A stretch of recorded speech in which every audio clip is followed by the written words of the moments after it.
tabi'ahu wa wala amma ba'd. Bismillahirrahmanirrahim. Al-Fatihah li Rasulillah sallallahu alaihi wasallam wa ala alihi washabihi wa azwajihi wa dzurriyyatihi wa ali baiti at-thayyibin adh-dhahirin wa ila arwahil awliya wasyuhada was-salihin wa la imazir rasyidin wa masyayikhina wa muallimina wa asatizatina wa jami' ahlina min ajdadina wa jaddatina wa abaina wa ummahatina wa ikhwanina wa akhwatina wa amamina wa ammatina wa khalatina wa akhwalina wa ila arwahil jami' jamaah masih besar ridwan nusulihim wa rahimanallah ta'ala yataghashshahum birrahmah wal maghfirah wa yaj'al quburahum rawdatan min riyadil jinan wa yuwassi madkhalahum wa qabrahum wa yaghfir dhunubahum bisirril Fatihah. A'udzu billahi minasy syaithanir rajim. Bismillahir rahmanir rahim. Alhamdulillahi rabbil alamin arrahmanir rahim maliki yaumiddin. إياك نعبد وإياك نستعين اهدنا الصراط المستقيم صراط الذين أنعمت عليهم غير المغضوب عليهم ولا الضالين يا رب بالمصطفى بلغ مقاصدنا واغفر لنا ما مضى يا واسع الكرم يا رب بالمصطفى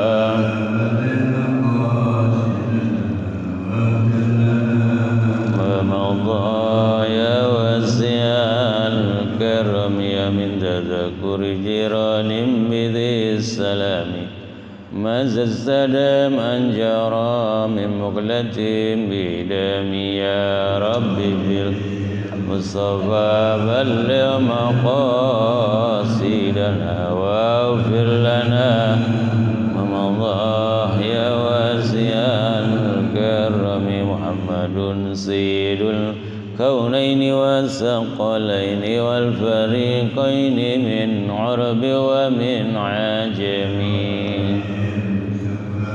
بلغ مقاصدنا واغفر لنا ما مضى يا واسع الكرم اللهم صل وسلم وبارك عليه يا ربي زدني علما وارزقني فهما والحقني بالصالحين ربي زدني علما وارزقني فهما والحقني بالصالحين ربي زدني علما وارزقني فهما والحقني بالصالحين برحمتك يا ارحم الراحمين. Al-Mukarramun para orang tua hujajul kiram, hadirin jamaah kuliah subuh Bapak Ibu rahimakumullah. Insyaallah pada kesempatan yang berbahagia dan mudah-mudahan diberkahi oleh Allah Subhanahu wa taala, kita akan bersama-sama mengaji surah Al-Baqarah ayat 28 dan 29. Ayat 28 dan 29 dari surah Al-Baqarah ini di dalam kitab Tafsir Munir dijelaskan tentang mazahir qudratillahi ta'ala, yaitu bukti-bukti kekuasaan Allah Subhanahu wa ta'ala.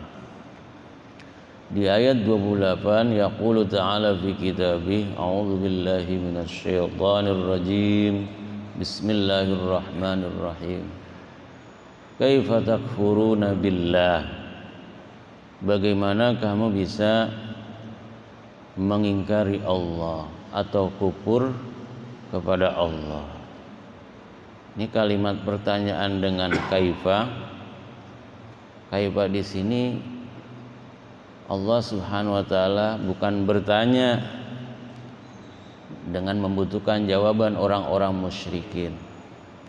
Tapi kaifa di sini berfungsi sebagai lita'ajjub, yaitu rasa heran. Kaifa takfuruna billah, bagaimana kok kamu bisa mengingkari Allah Subhanahu wa taala. Wa kuntum amwata, Dulu kamu sekalian itu mati, artinya belum diciptakan oleh Allah. Dulunya kagak ada. Kemudian ada, fa ahyakum, kemudian Allah hidupkan kamu. Summa yumitukum, kemudian Allah wafatkan kembali. Summa yuhyikum, kemudian Allah Subhanahu wa taala hidupkan kamu sekalian. Summa ilaihi turja'un, kemudian kamu kembali kepada Allah Subhanahu wa taala. Nah, surah Al-Baqarah ayat 28 ini sesuai dengan surah Ghafir ayat 40, di mana Allah Subhanahu wa taala berfirman, A'udzubillahi minasyaitonir rajim.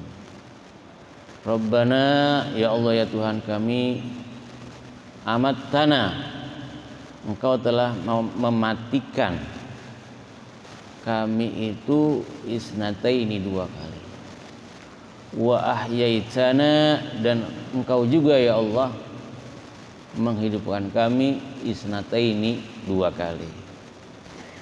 Jadi Allah Subhanahu wa taala di ayat 28 surah Al-Baqarah dan surah Ghafir ayat 40 itu menjelaskan kepada kita bahwa manusia itu hidupnya 2 kali, matinya 2 kali. Matinya yang pertama maksudnya adalah dari enggak ada.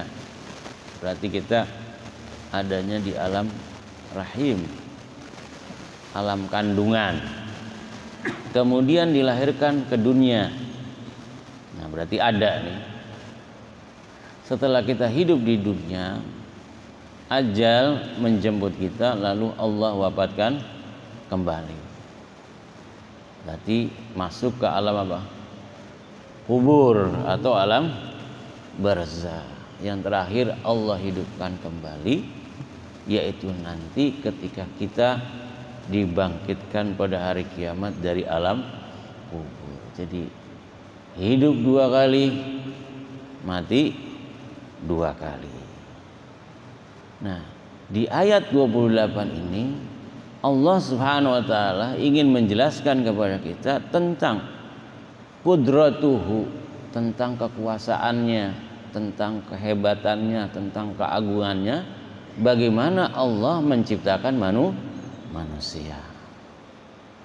Proses penciptaan manusia ada 2. Bagaimana ketika Allah menciptakan manusia pertama, yaitu Abuna Adam, orang tua kita, ya, yaitu Nabi Adam alaihissalam. Yang kedua adalah bagaimana Allah menciptakan kita, yang tentunya penciptaannya berbeda dengan Nabi Adam. Proses penciptaannya itu berbeda dengan Nabi Adam alaihissalam. Di dalam Al-Quranul Karim itu dijelaskan bahwa Allah Subhanahu wa taala ketika menciptakan Nabi Adam alaihissalam itu melalui proses yang panjang. Termasuk nanti di ayat 29 Allah pun ketika menciptakan langit dan bumi itu melalui proses yang panjang. Nah, penciptaan Nabi Adam alaihissalam itu diciptakan oleh Allah Subhanahu wa taala pertama dari unsur air. Yaqulu ta'ala fi kitabi wa ja'alna minal ma'i kulla syai'in hayy. Kami ciptakan segala sesuatu itu semuanya dari air. Karena air adalah sumber kehidupan. Maka Nabi Adam itu diciptakan pertama dari unsur air, yang kedua dari unsur turab, yaitu tanah. Berarti tanah dicampur dengan apa? Dengan air. Nah, kemudian setelah ada pencampuran antara unsur air dan unsur tanah dalam penciptaan Nabi Adam ini, kemudian di dalam surah As-Saffat itu dijelaskan bahwasanya Nabi Adam kemudian yang diawali unsur tanah dan unsur air berubah menjadi mintinil lazib. Apa itu mintinil lazib? karena air bercampur dengan tanah kemudian menempel, merekat, lengket. Kayak apa? Kayak adonan. Tuh. Nah, proses ketiga Allah Subhanahu wa taala berfirman, "Wa laqad khalaqnal insana min salsalin min hama'im masnun." Kemudian pada proses ketiga ini Allah mengeraskan pembentukan dari unsur tanah dengan unsur air ini menjadi hama'im masnun, dan proses terakhirnya itu menjadi min salsalin kal fakhar, mengering tapi tidak seperti terbakar. Nah, itu prosesnya. Nah, pada saat ini Nabi Adam alaihissalam ini belum tercipta, masih dalam proses.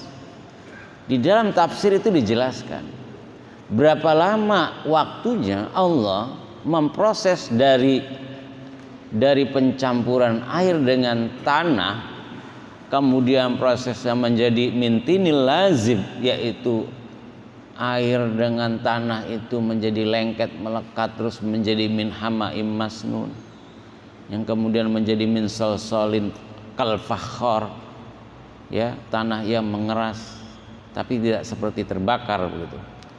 Nah, itu prosesnya tidak dijelaskan oleh Allah Subhanahu wa taala.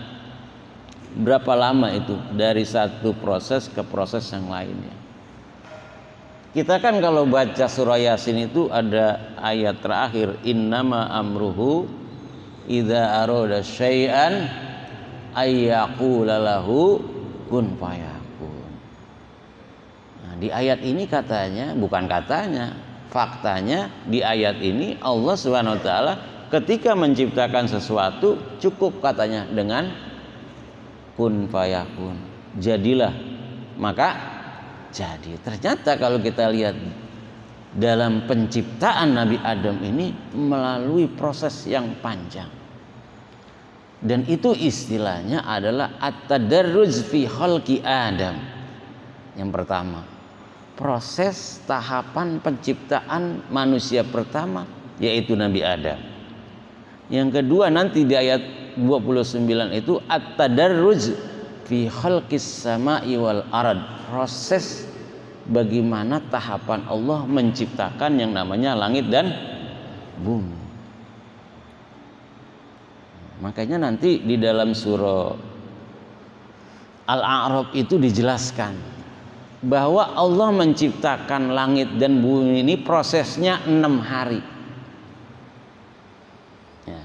Nah, sebelum masuk kepada proses penciptaan langit dan bumi itu 6 tahapan ataupun 6 hari, kita terlebih dahulu bahas bagaimana Allah menciptakan Nabi Adam tadi.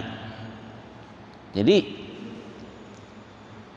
di dalam hadis ataupun tafsir itu dijelaskan proses dari air campur tanah, lalu proses menjadi mintinil lazib, yaitu air bercampur dengan tanah itu menjadi lengket, menjadi melekat untuk menciptakan Nabi Adam, yang kemudian menjadi min hama'im masnun, lalu min salsalin kal fakhar, itu belum terbentuk. Ya, ketika Allah ciptakan, cuma di dalam hadis dijelaskan ketika Allah sedang memproses penciptaan Nabi Adam alaihissalam itu, nah iblis ini melihat, menyaksikan, ya Allah, engkau sedang menciptakan makhluk teragung. Nah, maksudnya ini kayaknya Allah sedang menciptakan makhluk yang luar biasa, ya, begitu kalau kata iblis. Akan tapi proses penciptaan Nabi Adam itu yang sampai tadi ujungnya min salsalin kal fakhar itu sudah terbentuk manusia. Kemudian Allah Subhanahu wa taala baru meniupkan ruh pada jasad Nabi Adam. Nah, itu di dalam hadis dijelaskan ketika Allah Subhanahu wa taala tiupkan ruh ke jasadnya Nabi Adam itu yang tadi prosesnya panjang, itu rohnya pertama masuk ke hidung, masuk ke penglihatannya, berarti matanya melek ya. Habis matanya melek, lalu lari ke kedua hidungnya. Nah, jadi matanya melek, terus hidung. Kalau namanya hidung tempat apa? Tempat napas, keluar napas. Karena memang baru dibuka apanya? Hidungnya. Berarti kan mampet ya, mampet. Akhirnya di situ fa'atosa Adam. Nabi Adam bebangkis. Nabi Adam apa? Bebangkis. Ketika Nabi Adam bebangkis, falaqahu Allah Ta'ala Adam bilhamad. Lalu Allah Subhanahu wa Ta'ala mengajarkan Nabi Adam itu untuk membaca alhamdulillah. Lalu Nabi Adam ketika bebangkis langsung membaca apa? Alhamdulillah, karena diajarkan oleh Allah Subhanahu wa Ta'ala. Lalu Allah menjawab, yahmaduka rabbuka. Allah menjawabnya setelah Nabi Adam membaca alhamdulillah, Allah mengajarkan yarhamuka rabbuka. Kalau bahasa hadisnya yarhamkallah. Jadi makhluk yang pertama kali bebangkis di dunia ini dan makhluk yang pertama kali membaca kalimat alhamdulillah saat bebangkis, kalimat alhamdulillah ini sudah diucapkan sejak Nabi Adam diapain? Diciptakan oleh Allah Subhanahu wa Ta'ala. Makanya kan kalau kita baca di dalam hadis itu disunnahkan bagi kita kalau bebangkis membaca apa? Alhamdulillah. Bagi yang mendengar membaca yarhamkallah. Kemudian bagi yang bebangkis tadi menambahkan kalimat doa yahdikallah wa yuslih bala. Ya, karena memang bebangkis itu bagian daripada nikmat Allah Subhanahu wa Ta'ala. Enak kan bebangkis? Bebangkis enak gak? Masya Allah, paling enak bebangkis, ya kan? Kadang-kadang ada yang bebangkis orang suaranya gede banget kan gitu ya. Ada yang suaranya sengaja diperlahan. Ada yang pengen bebangkis kagak jadi. Nah, rasanya gimana tuh? Nggak enak banget kayak kehilangan duit 100 juta gitu ya. Kayaknya kalau bebangkis nggak jadi itu bagaimana begitu ya. Ini menunjukkan bahwasanya al-atos ya. Kayaknya kalau di Ba'alawi ada marga namanya apa? Al-atos. Itu artinya yang bebangkis. Sejarahnya nggak tahu tuh saya tuh. Dengar sih katanya Al-Habib Umar bin Abdurrahman Al-Atos Sahibur Ratib. Semoga nggak salah, ketika di dalam kandungan bebangkis begitu, maka julukannya menjadi apa? Al-Atos. Benarnya wallahu a'lam. Nah itulah Allah katakan kaifa takfuruna billah. Bagaimana engkau bisa mengingkari Allah? Kamu dulu nggak ada, Nabi Adam dulu nggak ada, bapaknya kagak, emaknya kagak, tapi bisa jadi bapaknya enggak, emaknya enggak. Kalau Nabi Isa emaknya ada, bapaknya kagak. Kalau misalnya maaf saudara kita itu yang di agama sebelah menghebatkan Nabi Isa lahir tanpa ayah, kan begitu ya. Nabi Adam lebih hebat lagi, diciptakan tanpa ayah dan juga tanpa emak. Dari apa? Dari turab, dari tanah yang dicampur tadi dengan air, kemudian dibentuk oleh Allah Subhanahu wa Ta'ala Dan itu tanahnya diambil dari seluruh penjuru dunia.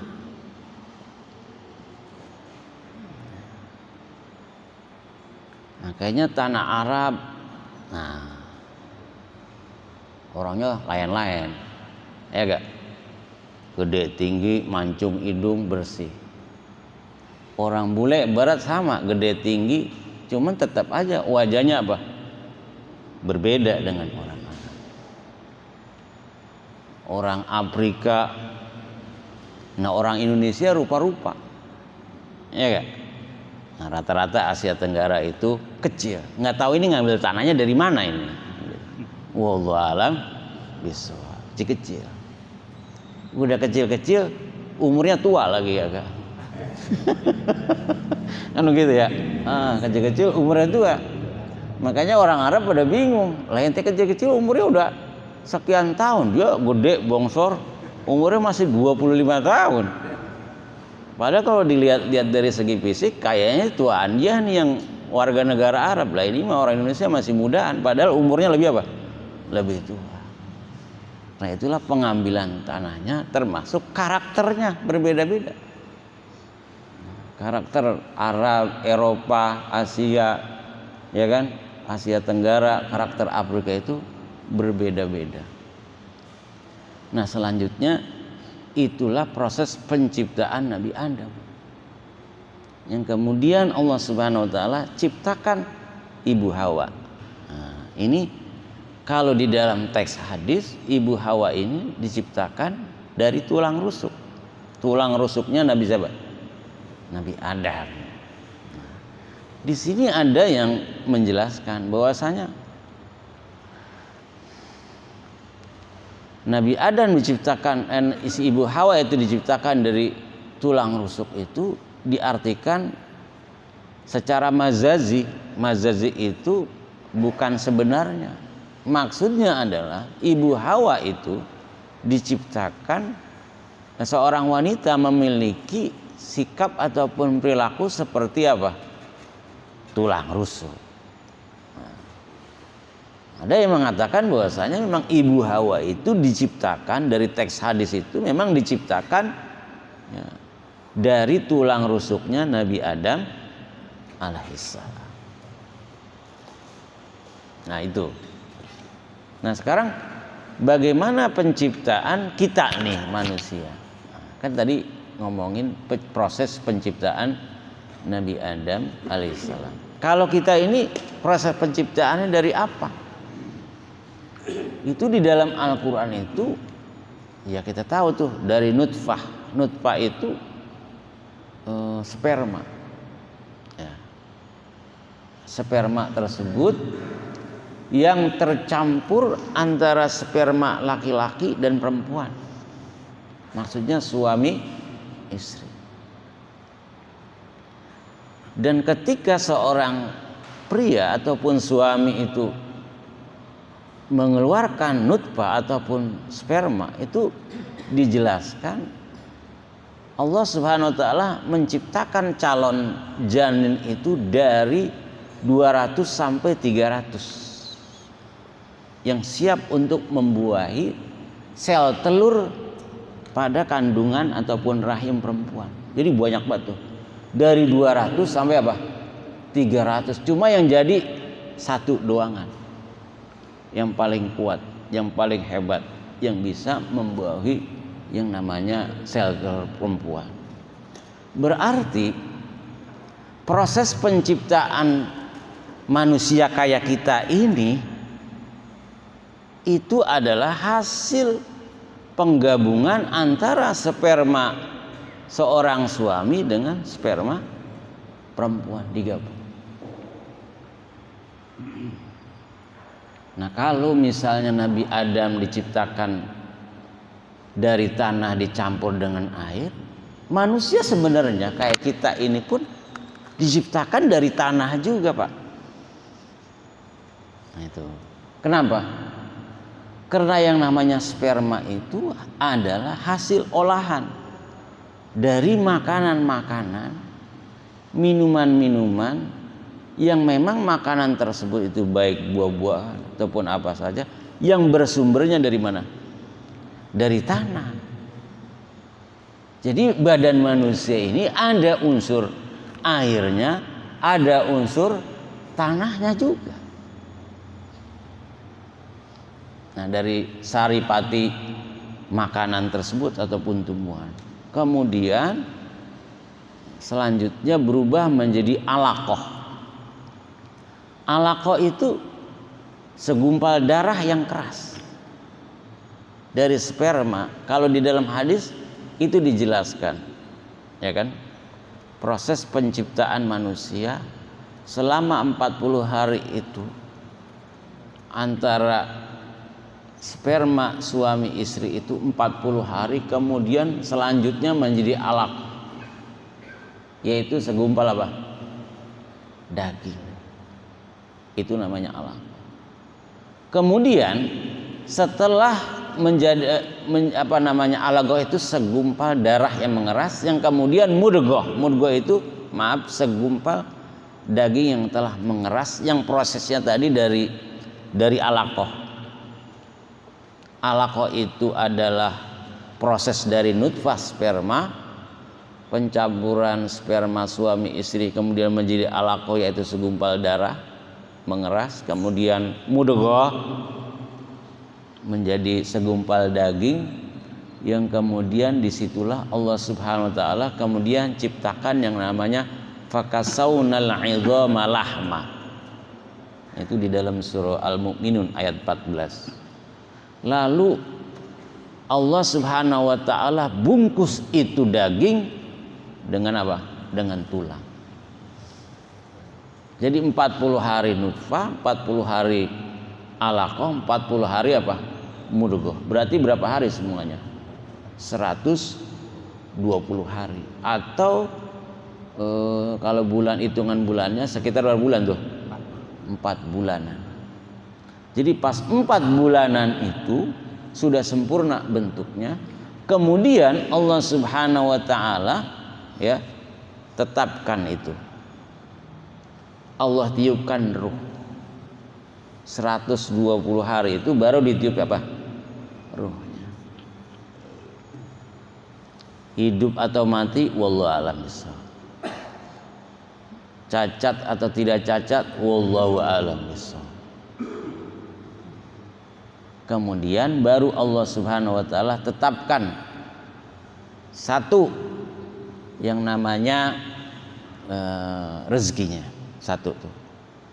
Rezekinya sudah ditetapkan di situ. Ketika sudah ditiupkan ruh, yang kedua ajalnya, yang ketiga adalah amalnya. Yang terakhir adalah celaka ataupun tidak celakanya calon bayi tersebut yang masih ada di dalam kandungan.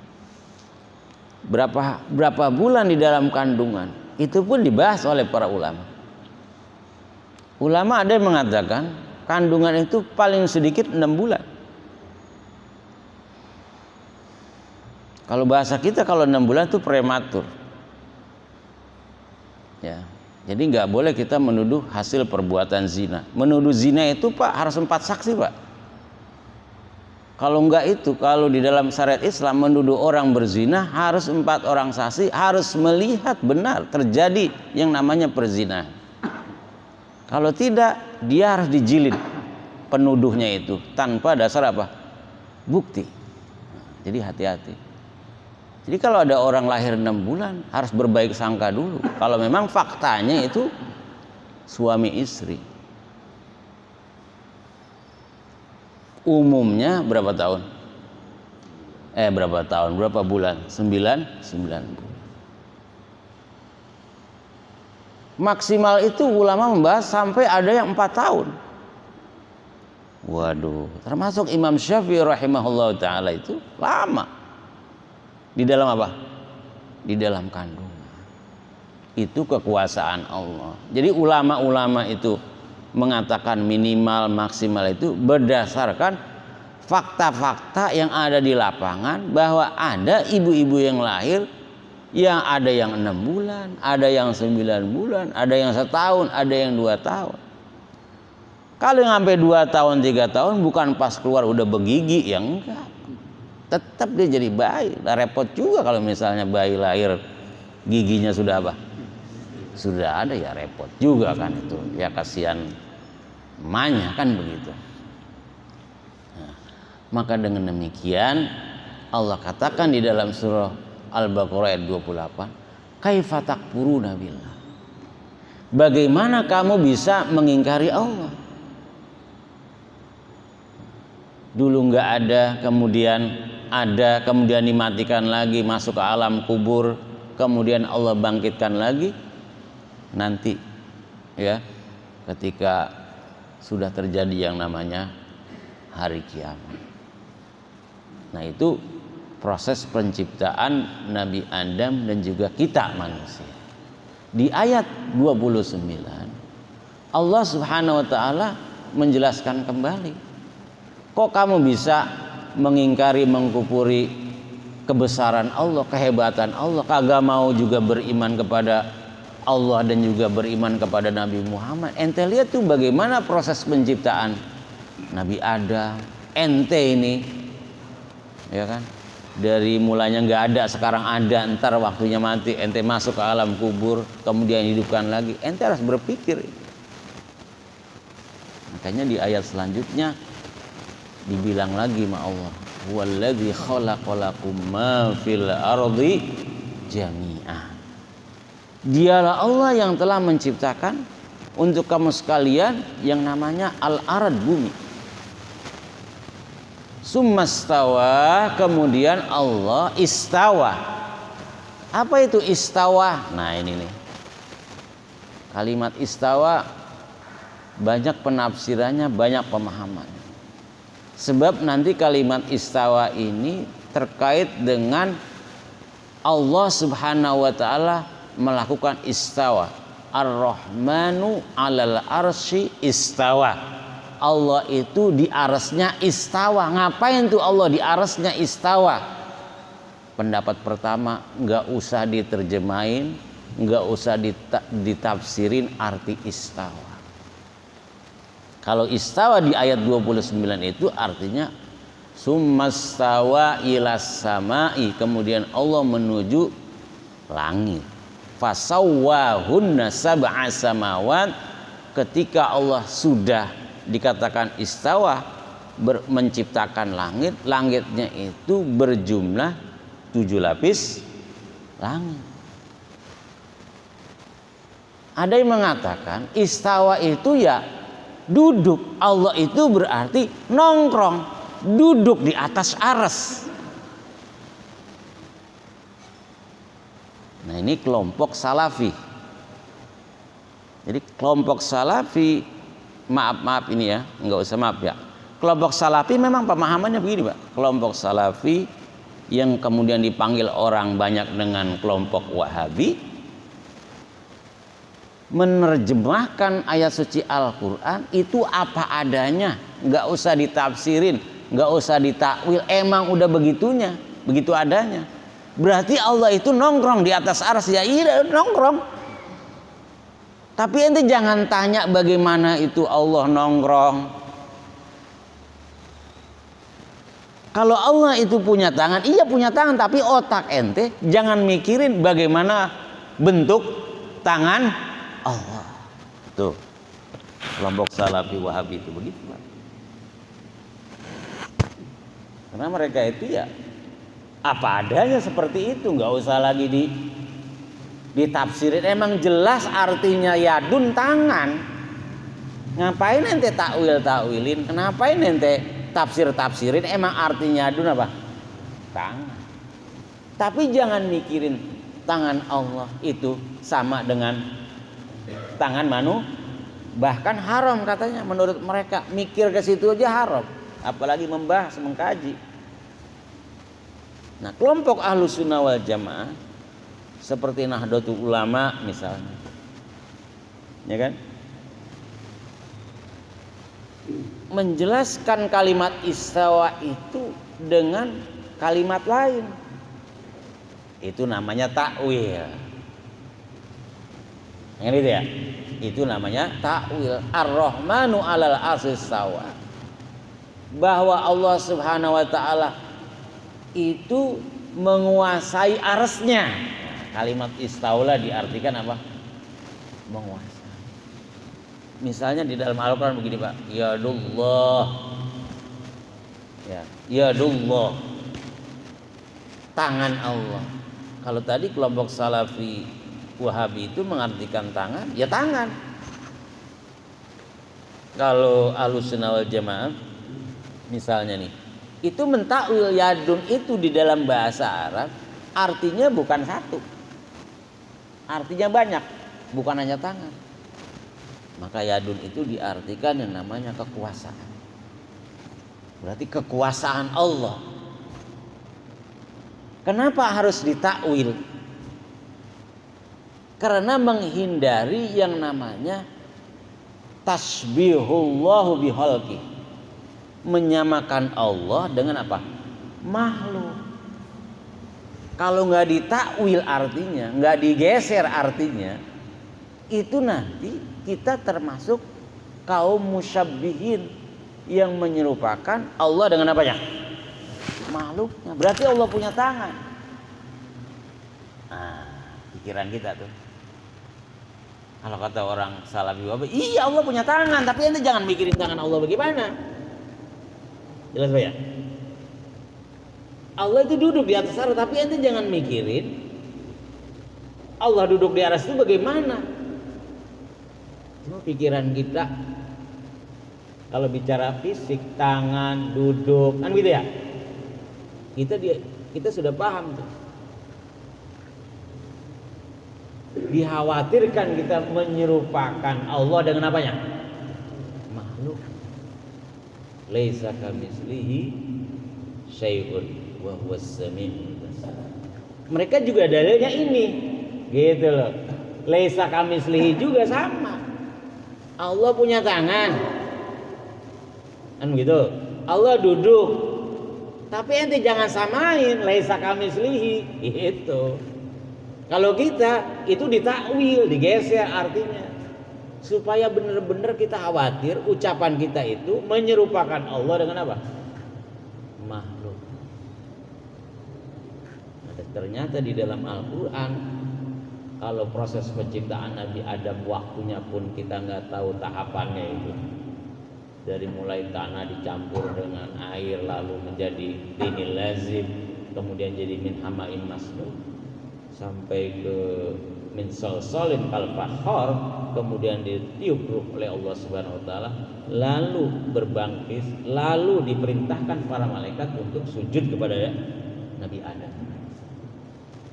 Tapi kalau penciptaan langit dan bumi ini 6 hari. Jadi ada 6 tahapan, Pak. Kalau menurut kelompok materialistis bahwa ya langit bumi alam semesta ya terjadi ya begitu aja udah secara kebetulan. Kalau kita kan orang yang beriman bahwa alam semesta ini, langit dan bumi ini ada penciptanya, yaitu Allah Subhanahu wa taala. Cuma ternyata di dalam surah Al-A'raf itu dijelaskan bahwa Allah Subhanahu wa taala menciptakan langit dan bumi itu 6 hari. 6 hari. Pengertian hari itu apakah hari kita ini seperti biasa nih? Ini sekarang hari Minggu, kan gitu ya? Apakah sama pengertian hari Minggu yang diinginkan oleh Allah? Di dalam Al-Qur'an itu satu hari itu diibaratkan dengan ka'alfi sana, 1000 tahun. Satu hari 1000 tahun. Berarti satu harinya itu bukan satu hari pikiran kita dari pagi sampai sore atau malam, tapi 1000 tahun. 6 tahapan itu. Nah 6 hari itu kenapa 6 hari kan begitu ya? Nah itu sebab Allah Subhanahu wa taala meskipun mengatakan di dalam surah Yasin innama amruhu idza arada syai'an ayyaqula lahu kun. Ternyata kalimat kun fayakun itu bukan seperti pikiran kita. Allah kalau nyiptain sesuatu kayak manusia main sulap, enggak, tidak akan sama. Ternyata prosesnya begitu. Penciptaan Nabi Adam, kita aja prosesnya, ya kan, sampai 9 bulan. 9 bulan baru keluar dari sperma suami istri 9 bulan. Bumi dan langit diciptakan 6 hari. Dijelaskan itu. Allah ciptakan langit dulu apa bumi dulu? Nah, berdasarkan ayat 29 surah Al-Baqarah tadi, yang Allah katakan huwallazi khalaqalakum ma fil ardi jami'an. Allah ciptakan untuk kamu bumi. Ini menurut Imam Ibnu Katsir, berdasarkan ayat ini Allah ciptakan bumi dulu. Ya, bumi 2 hari diciptakan oleh Allah. Setelah bumi diciptakan, kemudian Allah Subhanahu wa taala 2 hari lagi Allah ciptakan yang namanya gunung, laut.